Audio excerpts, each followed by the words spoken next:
at this new video out of Hawaii, where these images came in today from Kihei Harbor, where you can see the damage to a lot of boats there. Now, thankfully, we haven't heard of any deaths or injuries in Hawaii, just some reports of damage such as this. Well, our coverage of the deadly quake disaster continues on the special edition of Weather Center. And it all started just like this. We're going to take you back through the morning, minute by minute. And just learning of a rather large earthquake in Japan, a very big earthquake prompting tsunami warnings and watches.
Well, while it's too soon to say what the ultimate economic effect of the Japan earthquake and tsunami will be, we do know that many companies in Japan evacuated and closed plants as they scramble to deal with the aftermath of this. Yeah, plants like Sony and Toyota, Nissan and Honda, they're among some of the factories that stopped production.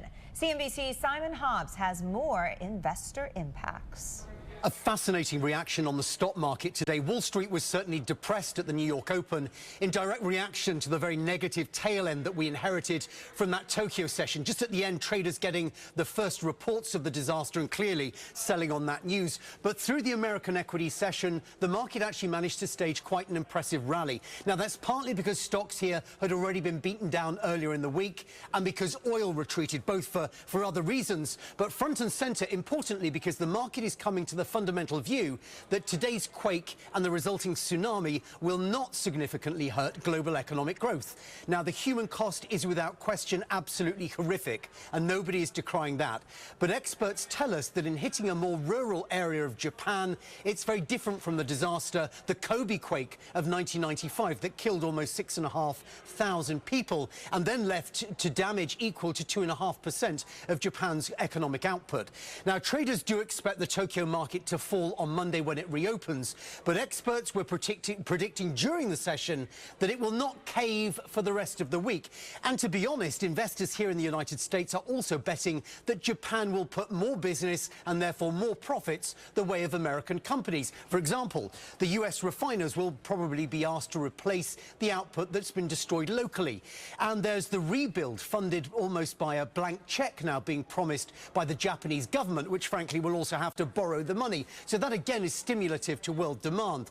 And all that will in turn boost demand for economically sensitive businesses here in the United States, amongst them steel, aluminum and the chemical companies. And you saw them rally today. So a slightly counterintuitive reaction perhaps on the stock market to what is without doubt a terrible disaster. Back to you.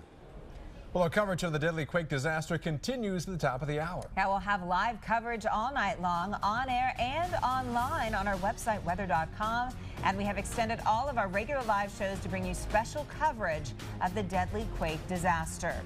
We have to talk about Saturday, though. A lot of folks have plans, and things definitely look great across the southeast. We are dry. We're up to 73 in Tampa. We have spring training going on there. Fantastic. Asheville's at 64. Still feeling wintry in the northeast, however. Yeah, and again, even the south, even if you have a nice afternoon, you'll start perhaps some areas with some frost. So a little chilly morning for you, giving it a nice afternoon. And hey, Houston, we're up to 74 by the afternoon hours. St. Louis, 60 degrees, and still watching some snow in the Twin Cities, 26 for your high. And still still rainy across the Pacific Northwest. One system after another will keep the threat of flooding rain in Portland and into Seattle, and we'll have some snow in the Cascades and the Olympics. Well, stay with us, continuing coverage of the quake disaster and the weather for the recovery efforts coming up. This is your captain speaking. We are 14th in line for takeoff. Beep, beep, beep, beep. I gotta get to Cleveland. I hate traffic.